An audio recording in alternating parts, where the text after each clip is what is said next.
একটু যদি জানতে চাই, প্রথম গান রেকর্ড করার অভিজ্ঞতা নিশ্চয়ই অনেক বড় একটা দিন, সেই দিনটা ছিল আপনার জীবনে, অভিজ্ঞতাটা কেমন ছিল? আমার এক বন্ধু হিমু নাম করেছিল, আমার খুব মানে ফার্স্ট ইয়ারে আমরা একসাথে লেখাপড়া করেছি।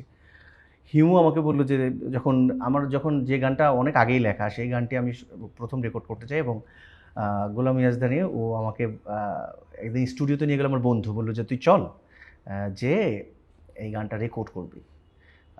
তো ওখানে গেলাম।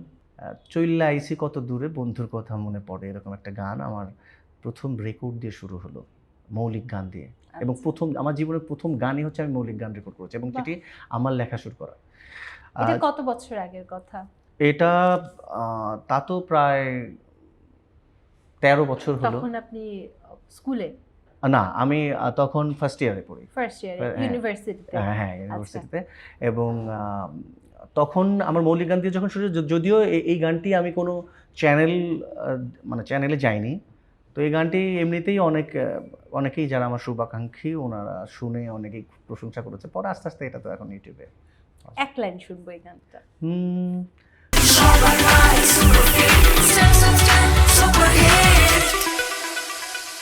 চইল্লা আইসি কত দূরে, বন্ধুর কথা মনে পড়ে, বন্ধুর লাগি নিশি জাগি, বন্ধুর লাগি নিশি জাগি,